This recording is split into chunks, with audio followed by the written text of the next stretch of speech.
Hello, and welcome to the first episode of Season 2 of A Reader's History of Science Fiction. We've spent the past 2 years in Season 1 working through the history of the genre from start to finish, with a few interviews along the way. As I discussed at the end of the last season, I want to make Season 2 more topical, to address particular areas I didn't cover before, and also to do more interviews. And I decided to kick off Season 2 with a bang and bring in an actual historian for the second time. So let's get to the interview now. Welcome to the first interview of Season 2. I'm Alex Howe, and with me today is Farah Mendlesohn. Farah Mendlesohn is an Associate Fellow at the Anglia Ruskin Center for Science Fiction and Fantasy. She received a Doctorate of Philosophy in History from the University of York for her research on the Spanish Civil War. She then shifted to studying the history of science fiction and fantasy literature, and she has written several books about children's literature, notably including her 2009 book, The Intergalactic Playground, a critical study of children's and teen science fiction, which I have cited several times in the podcast. Her latest book is Creating Memory, Fiction and the English Civil War, which is another study of children's literature, obviously focusing on the English Civil War. Hello, Farah. Thank you for coming on the show. Thank you very much for having me. And I'd just like to say how charming it is that you're citing my Intergalactic Playground book, which I love, but which is not one of the ones most people know. Interesting.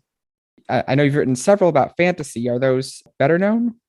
Much better known. They had much bigger sales. And some of that is simply because they came out from Cambridge. And Cambridge has a bigger reach than Macfarlane does. But also it's just that the audience for fantasy studies is much bigger at the moment. That may change again. Yes. And it actually connects to something I actually said in the book. We all tend to remember the fantasy we read when we were kids, but the science fiction we read when we were kids tends to have been fiction written for adults. And it's really only in the past 20 years that I think science fiction written for kids has become a dominant force. Yes. I mean, there's exceptions to that. Heinlein, Norse, Norton, we all remember those. But otherwise, much of the material I talked about had actually disappeared. So very different markets, very different nostalgia response. That's exactly what I found when I was researching the episode. And even some people younger than me said they mostly read fantasy as kids and not sci-fi. Yeah. And those of us who did, so you're in the States, but in this country, when I was a child, there was an anthology series available called Out of This World, and it had an introduction by the philosopher Bertrand Russell. It was the same introduction for every volume, but they were in hardback, and it made them respectable, so you could find them in every library. And what they included was magazine stories by big-name SF writers. They weren't children's fiction. So the route to science fiction and the route into fantasy just weren't the same for most of us. For fantasy, we came into children's books. For science fiction, we mostly came into adult material, often at the same age. So to start off, how did you get into studying the history of sci-fi and fantasy literature? Was it something you always wanted to do, or did you come to it after you finished your doctorate? Oh, no, I got manipulated into it by my undergraduate supervisor. So I went to the University of York, and for our BA, we were given personal supervisors who we saw every single week. And I walked into my supervisor's office and saw science fiction on his shelf and said, "Oh, you read science fiction?" And he says, "Yes." And he turned out to be Edward James, who at that point was the editor of the Journal Foundation, was one of the original judges for the Arthur C. Clarke Award, and had been a fan himself and active in fandom since his teens. And over the 3 years, we got to know each other. And when it came to my undergraduate dissertation, he persuaded me that I should do something on the history of science fiction, partially because he was trying to convince his own colleagues that science fiction was worth studying historically, and I was kind of useful. So that was why I wrote my undergraduate dissertation on science fiction. And that I kind of got hooked. By that point, I was reading widely. During my MA, I started getting involved in fandom. I started my PhD on science fiction. And in fact, this is where it gets complicated and scandalous, because I started my PhD with Edward James. But you can't carry on studying a PhD with the person you marry. So what happened was that I got offered funding to turn my MA dissertation into a book. And I'd gone to the States to do that and taken a break from my PhD. So when we realized the euphemism, things were getting complicated, we switched that to my PhD. So my PhD was on the Spanish Civil War, which had originally been my MA dissertation. And then that turned out to have a science fiction connection, which I don't know if you will have picked up on. I did not see that. Aha, people don't unless they're really sharp.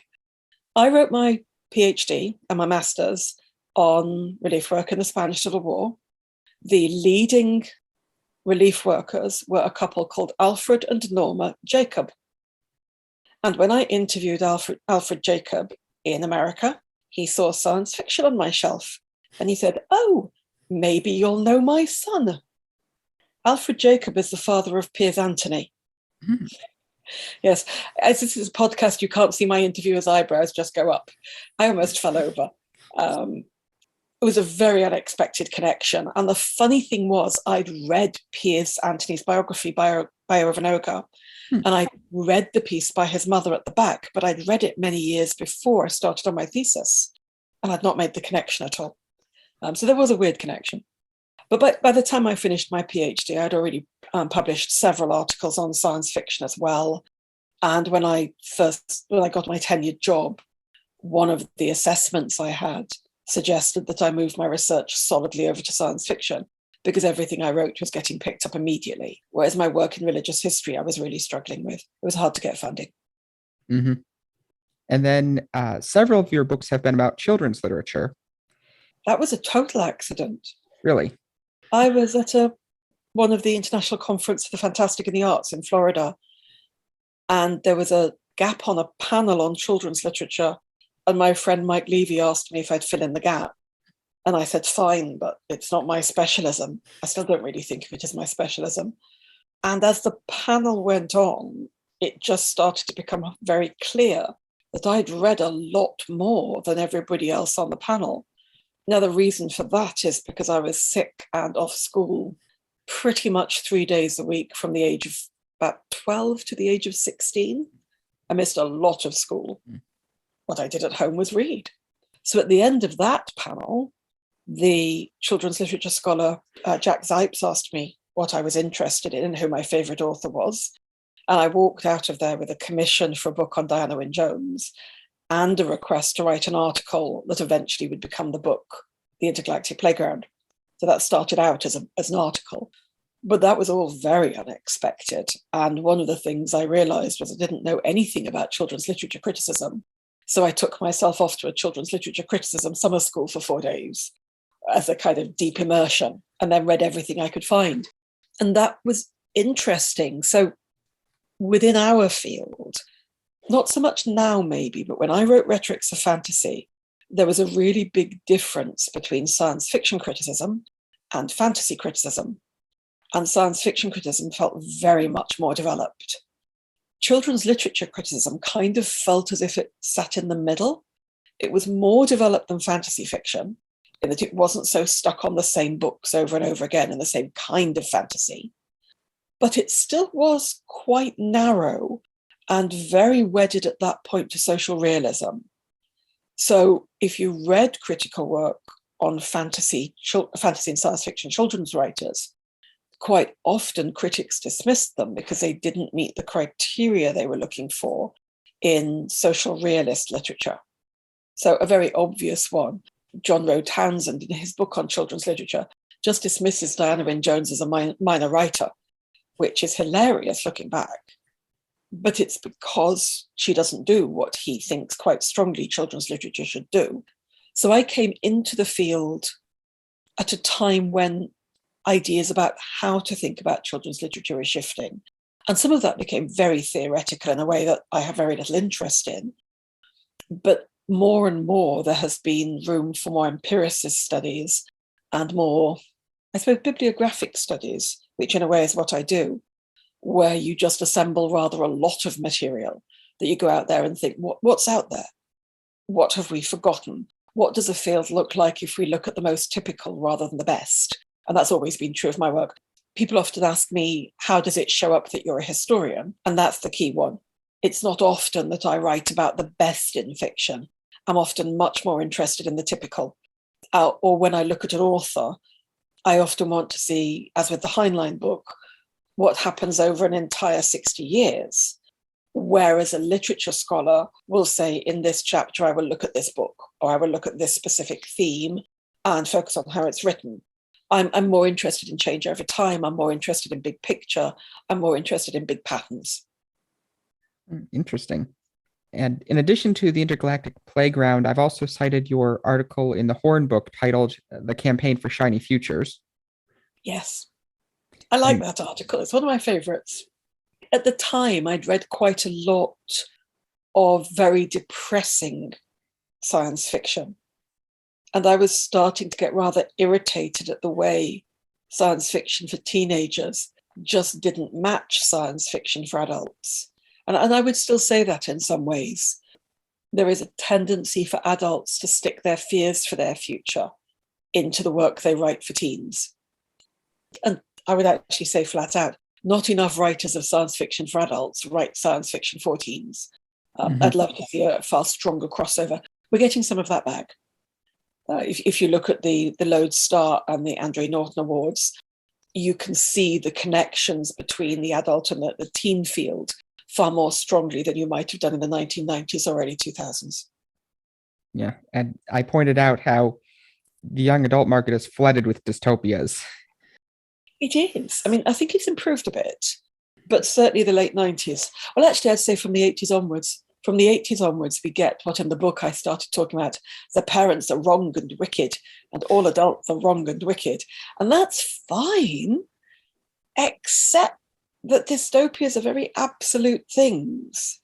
And I would rather see, I mean, this is just me, and I have been accused of imposing this on children, but as a child, I didn't enjoy the dystopias. I wanted to see kids fixing things that were wrong with the world, but that's not the same thing at all. Dystopias are very closed. The only way to deal with them is to smash them up, which is fine, but what are you going to put in their place? And we very rarely get to see that aspect. Now, in that article, you talk about a renaissance in children's sci-fi beginning with Mortal Engines in 2001. Yes, that's such a wonderful book. And I've just been at EasterCon where Philip Reeve was actually our guest of honor, which was fantastic.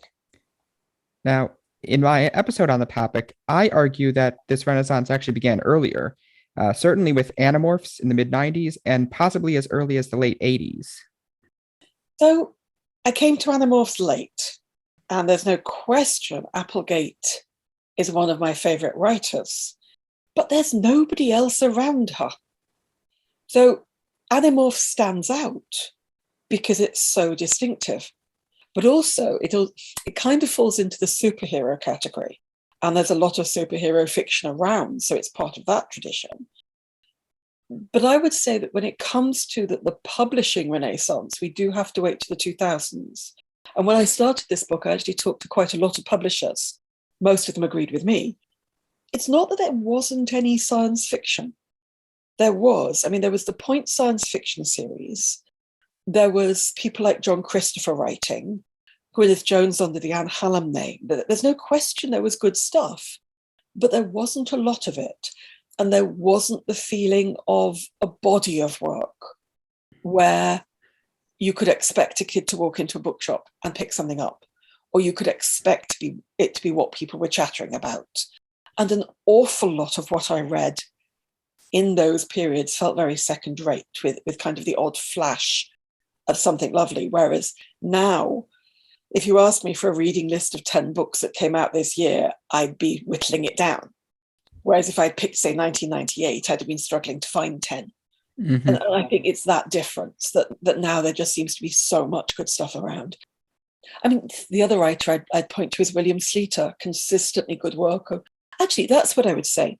Until Philip Reeve, the people we name are the people who wrote consistently good science fiction for kids over a very long period, if that makes sense. What we don't have is the long tail. Yeah. And I've pointed to this in other contexts. You can tell when something's wrong, not because there's lack of really good stuff, but because the long tail is missing. If that makes sense. I can see that. My metric was which ones are still being sold on Amazon, basically, or still being featured on Amazon. I think that's perfectly reasonable. I mean, in my case, I just went and bought everything I could get my hands on. At one point, I stumbled into a shop in Canada, in New Brunswick, that had just bays of DX session children's library books, which were overwhelmingly science fiction, which tells you they weren't being borrowed, which is interesting also. Actually, that was quite funny because they tried to make me pay full price for them. And I pointed out that I was actually offering to clear something like 10 meters of shelving, and that therefore I was doing them a favor, and we really needed to discuss this. They caved. I got every book for 50 cents. And there was huge amounts of this, absolutely massive. It's hard for me to talk about off the top of my head, just because, do you realize the book is now, gosh, think about it, over a decade old? That's a long time since I wrote it. Yes. Probably fresher in your head than mine. But if I wrote the book now, it would look completely different, because so much has come out since then. And elsewhere, I'm looking at prizes and curating. And we now have YA and middle grade prizes in science fiction and fantasy, which help us see what's out there. I mean, that's a big difference. If I was writing it now, I'd start with the prize lists. I would start looking at what did we think was good? Have they lasted? What was the reception? And of course, one of the problems I'd have to take on board is there's a real question as to who is buying YA. Because actually, the primary purchaser of a lot of YA fiction seems to be readers in their early 20s. Which, I mean, I didn't say this in the science fiction book. We said this in the fantasy book. Mike Levy and I started talking not so much about children's literature as school-age literature, because what we noticed was what counted as children's literature essentially matched the rising school-leaving age. Well, for many middle-class kids, the rising school-leaving age is now 23, 24. So it makes sense that a lot of YA is actually selling into that age group. Mm-hmm. I know I read The Hunger Games when I was in my early 20s, and I'm out of my 20s now, but I actively sought out Mortal Engines after the movie came out. Oh, it's so much better than the movie. The movie's okay. The movie's okay. Have you read all 4 of them? No, just the first one. Oh, you have to read the other 3. The series is superb, and it goes in directions you wouldn't expect. It's really very good indeed. For those listeners, Philip Reeve, the Mortal Engines sequence. 4 books, absolutely wonderful.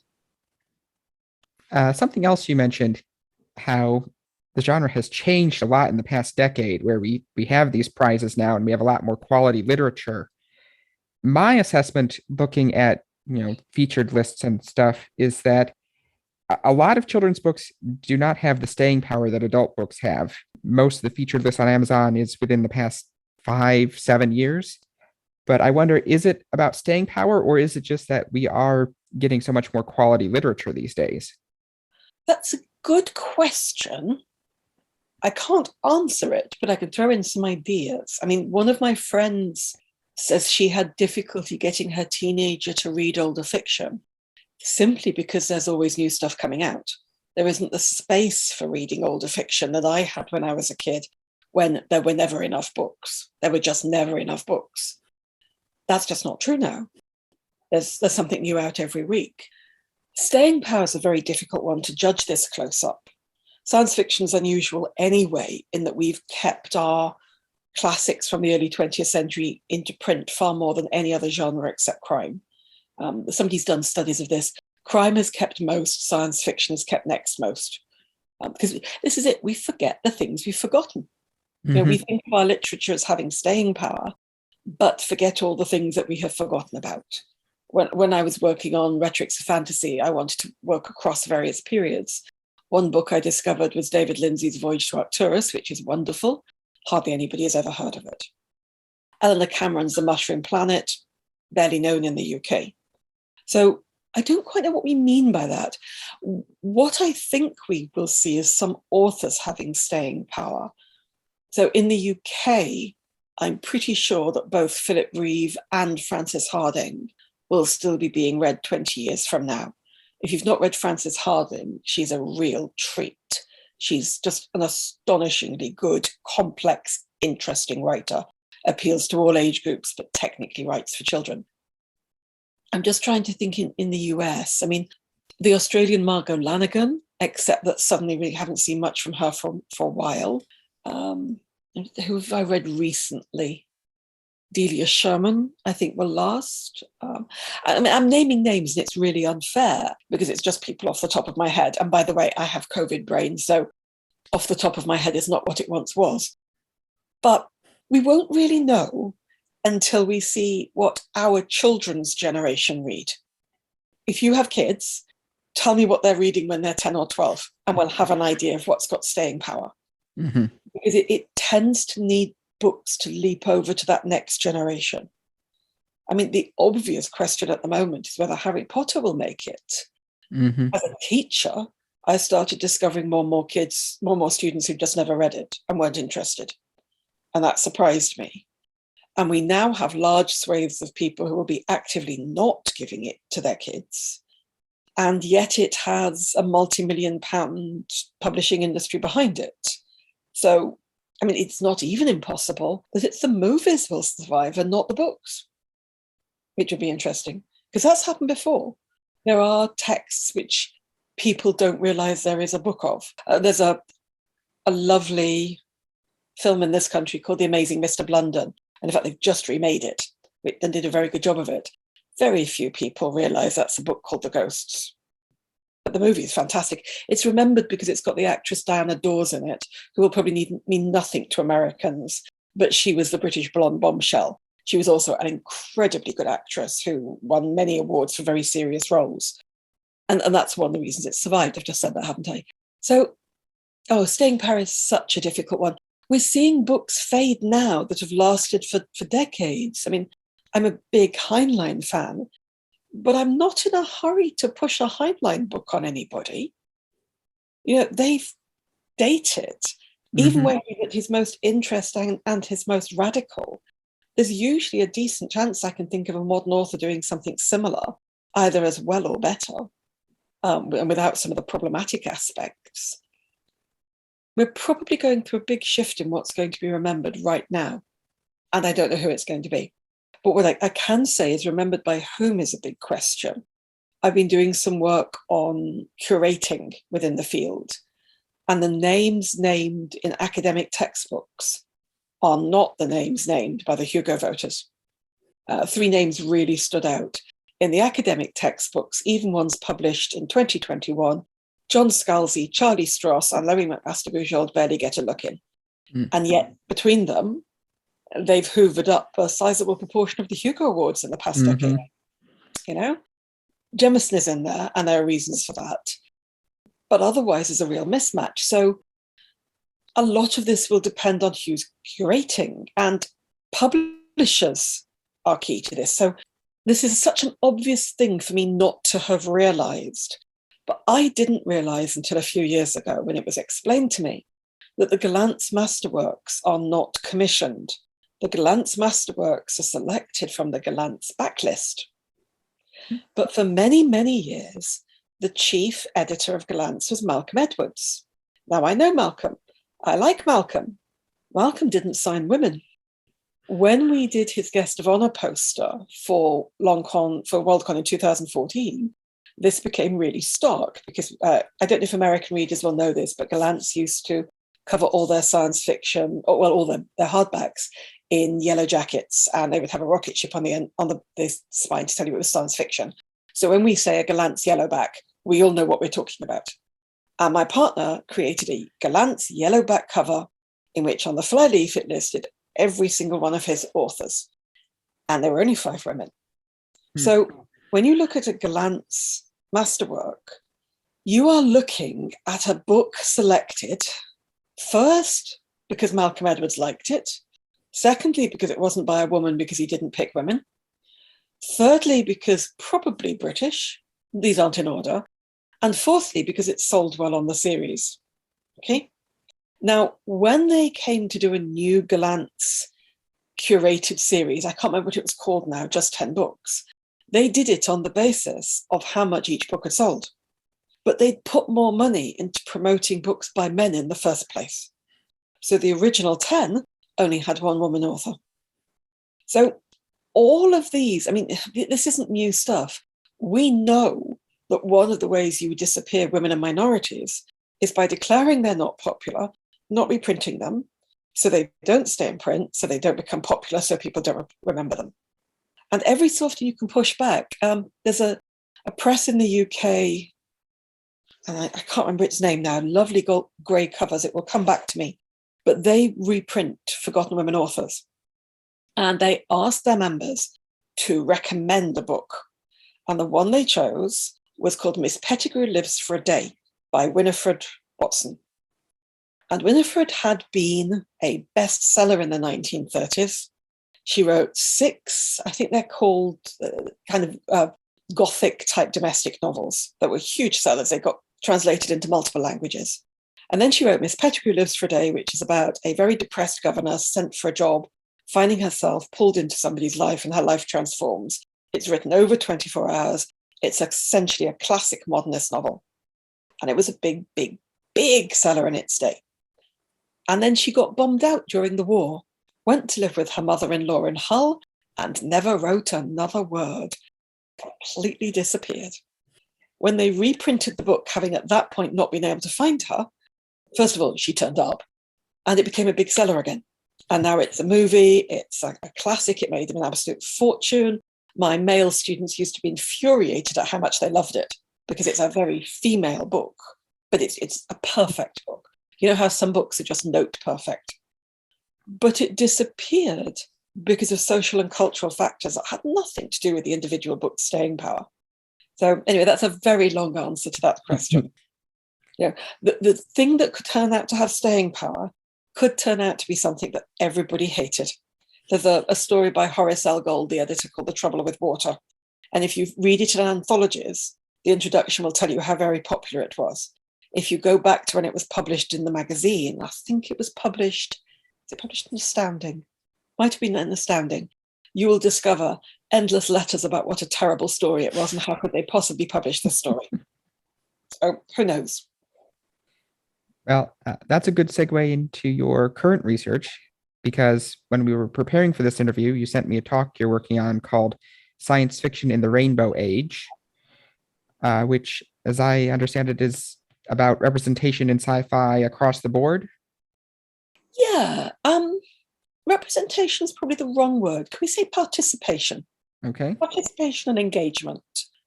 We are really living through a time of change. I mean, the Hugo lists have gone from having 1 or 2 women on to we've now had a couple of years where the novel has been completely female. It hasn't been all white for some time. The range of science fiction that is appearing on those lists, which I don't talk about in the talk, is also very diverse. We went through a period when I could never find anything to read on the nomination lists. We're back to first contact novels, empire novels, deep things happening in the mind, weird stuff, fantasy. So it's a multiplicity of diversity, often taking on very old ideas in science fiction. We aren't necessarily going through a period of new ideas, but tackling them in radically different ways from radically different subject positions, in ways that's making quite old, hoary ideas feel terribly fresh. And I think that's rather wonderful. I don't always read a lot of science fiction, but I do go through phases of binging, and last year was a binge year, partially because I've just finished a book. Talking about how the old ideas seem new again, the reviews on Martha Wells' Murderbot Diaries have a lot of that. They say it feels like the classic sci-fi from the 60s and 70s tackled in a new way. Yeah, I'm going to confess I've not read them. That's embarrassing, isn't it? Never mind, there's a lot of books out there. Yes, so a couple of people have made fools of themselves this week on the internet. And I won't name them simply because by the time you put this out, it will be old news. But they've done so in an absolutely classic way, where there are several ways of doing this. One of this is saying nobody respects their elders the way that we did in our time, to which I want to point them to all the scandals and conflicts that used to happen in the 30s, 40s, 50s, 60s, 70s, 80s, 90s, etc.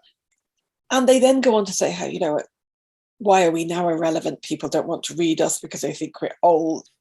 Learning to grow old gracefully in a field that leans towards the future and the new is, I think, essential.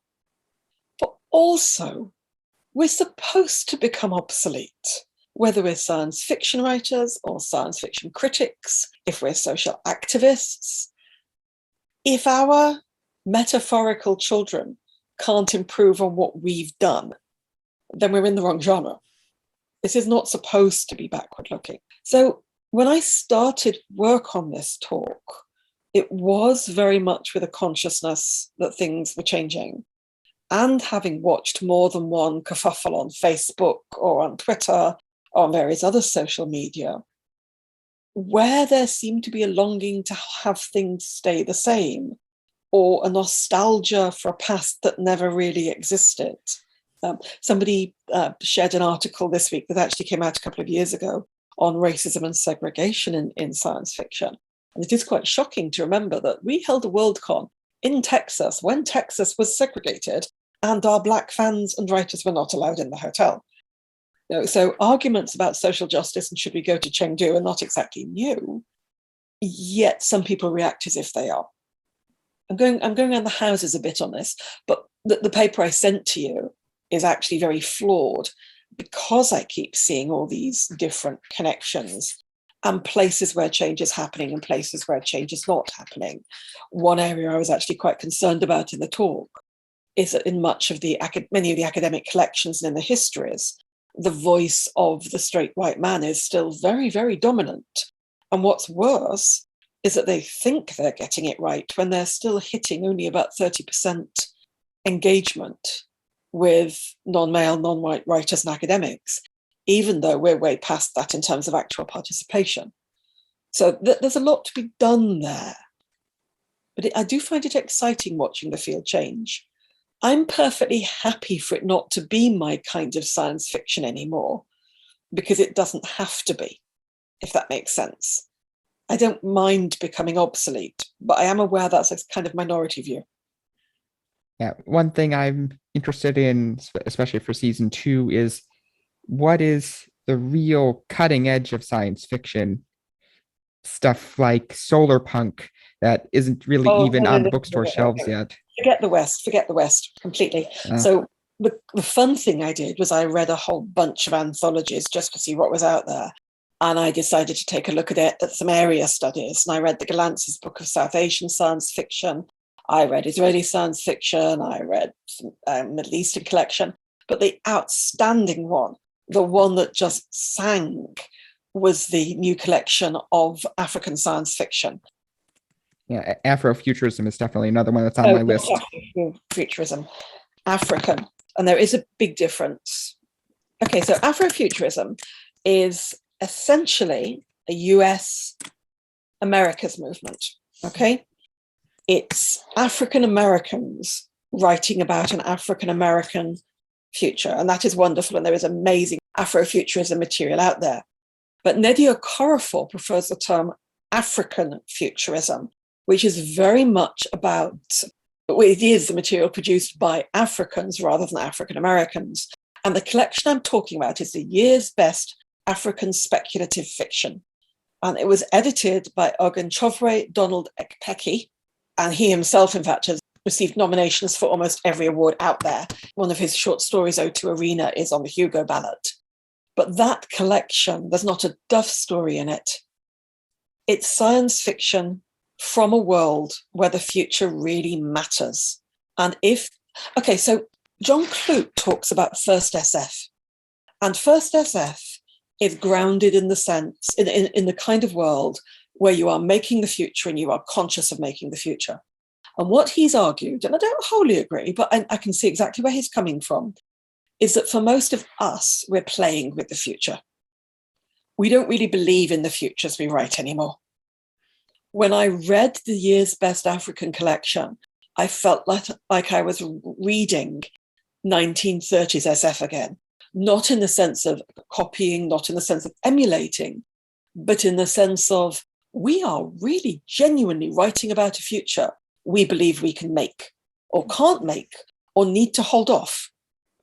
And that passion was just fantastic. So, I mean, if people took nothing away from this podcast, it's that they should get hold of that book. You should be able to download it for free from Smashwords now. It was on Amazon, but here's one of the issues. We're talking about ways to curate. Amazon refused to pay out the money earned. Now, a lot of African writers are having very real problems getting paid from the platforms that they need to sell their work. And that's yet another way of disappearing writers. I guess there's more research to be done on what's cutting edge these days. Oh, you can't keep up. I mean, you just can't. You can only keep up with one of the cutting edges. Okay. Well, in a sense, this is partially what my paper's about. There's no one genre. There's no one community. There's no one sense of best. There are cutting edges. There are bests. There are different conversations going on. Some of them overlap. Some of them don't. And if we worry about being left out, or we worry about that conversation not being one we approve of or one that approves of us, kind of missed the point. I mean, there are places where my work is prized. There are places where my work is not. It's all good. The people who talk about, oh, we're no longer respected, you want to say to them, you've got 5,000 followers on Facebook. What are you talking about? Just because a convention doesn't want to put you on a panel, just because you can't get a story published in that magazine. Well, we don't live in the 1950s where there are 6 magazines. You know, we have different platforms, different ways of being heard. So is that your main focus of research these days, or are you working on other projects? I've got other projects. So unusually for me, I'm writing a book about a book. I've been asked to write a short book on Joanna Russ as a female man. And from mid-July, I'll be focusing on that entirely. It's due in next year. It's only 30,000 words, but that's going to build on my work on rhetorics of fantasy. It's going to focus very much on stylistics, aesthetics, on what I really want to get at. Okay, so whenever I read anything about the female man, it talks about what an amazing novel it is and how incredibly complex it is and brilliantly written and experimental. And then the writer moves on to the next topic. And I want to unpack that at 30,000 words. I want to unpack what makes it so interesting and difficult and challenging and still relevant. It is a book that has proved to have staying power. And I'm also, and this is a long-term project, writing a book about a children's fictional author in Britain who you will not have heard of. He never sold very much in the US. His name was Jeffrey Trees. He started writing in 1934 and his last book was 1998. So boy, did he have staying power. But his career went up and down. He published about 110 books and some are still in print and some aren't. But he started out as a radical communist historical fiction writer for children. He got into reviewing, which means he ended up writing the very first history book on children's literature in this country, in which he did his best with science fiction, but he didn't really like it. He did write a radical left-wing, anti-segregationist Robinson Crusoe Island play, which I think is kind of weird, that got staged just before the Second World War. And that's been a hobby project for some time, and it should have been finished 2 years ago. But I don't want to say I was one of the unlucky ones because I'm here, but I got hit by COVID quite early on and was pretty sick and I lost most of 2020. So I need to get back to that and work on that. And then my last book will be a big book on the science fiction magazines. It's the book I wanted to write when I was a graduate student and never did. And it's just been sitting there saying, remember me, you promised you'd write this book. But that will probably take me well into my retirement. But people keep saying, oh, but surely you can write more than 3 books. I'm thinking, no, I know exactly which 3 books I'm writing. So that will be it. Yeah, as an aspiring fiction writer, I can sympathize. Keeping track of multiple projects is not easy. No, I need to focus. I need to concentrate. Today was supposed to be a research day, and I spent the entire day on administration instead. I'm promising myself a research day. All right. Well, very interesting conversation. Thank you for your time. No problem. And I wish you luck with your research. I'll say goodbye there then. Thank you for coming again. Thank you. This has been A Reader's History of Science Fiction. This podcast is available wherever you are right now, and most other places you can get podcasts. If you want to see more of my work, you can find me on YouTube at Science Meets Fiction, on Twitter at Sci Meets Fiction, and my website, sciencemeetsfiction.com. And Farah Mendlesohn's website is farahmendlesohn.com. Link in the description. In the next episode, I'm going to do the first of my short catch-up episodes by pairing a classic book I didn't get to talk about in Season 1 with one of the new works from during the pandemic. In this case, it will be Cities in Flight by James Blish and To Sleep in a Sea of Stars by Christopher Paolini. Thanks for listening.